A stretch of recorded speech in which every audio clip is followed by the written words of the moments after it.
Well, good morning, Center of Hope. It's 11:51, so I'm still allowed to say morning, almost afternoon. Hope you're having a wonderful day. It's, as you can see, a beautiful day out here today, and just wanted to talk to you about something today that I happen to love. And I know that's really odd for you to hear this, but I love stories. It's true. I like to talk to people and hear what their story is and see how that mixes up with my story so that we can have a conversation. And, I just happen to love that. Well, I got thinking earlier today and got thinking about a music video that I saw a long time ago by Nickelback. Now, don't turn the video off just because I said Nickelback, okay? I know you want to, but no, just keep it going. Just humor me on this one. Couldn't tell you the name of the song, actually, but I do remember the video. The video showed a guy walking down the street, and after saving somebody's life, then started seeing this bubble above their heads that had all their life clock on it and how it would tick down. Everyone's was ticking down until he saw somebody who had their life clock run out. It was a sad moment. And it got me thinking, we can't see that in people, obviously, but what if instead of seeing how many days people, or seconds, hours, minutes, whatever people have left, what if we were able to see parts of their story? Why they are where they are at this moment in their life? Why things, or what things have happened to them in their lives? Would we act any differently once we knew other people's stories? Would we treat people differently?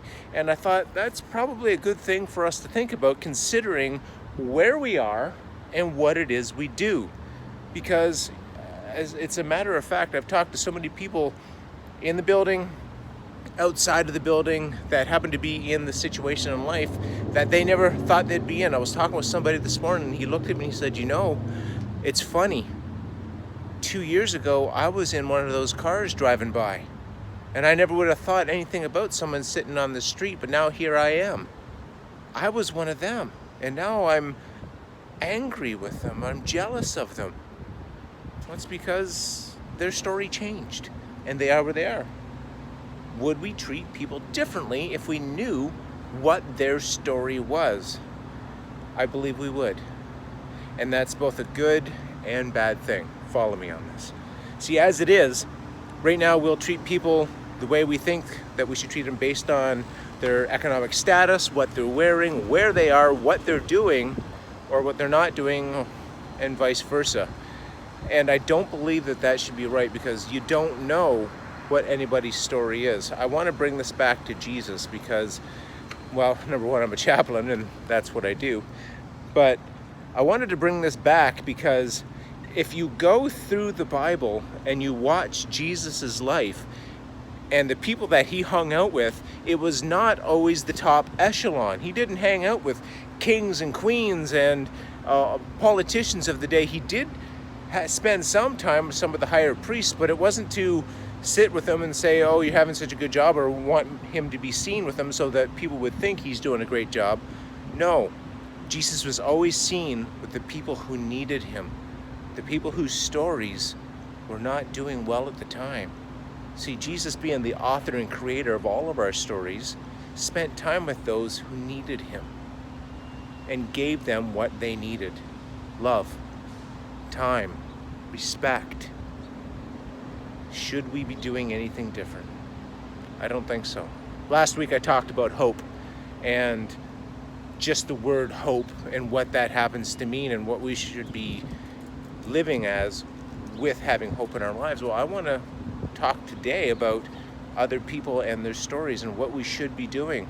Guys, if we come into work and we see the people that we're working with as just another day, then I think we're doing it wrong. I think we need to be bringing God's love into their lives as much as possible. And when I say we, I'm pointing a finger back at myself as well, because there are days that I need to be held to a higher standard than that as well. I know that. But we need to be doing that. And I think that's what God wants us to do.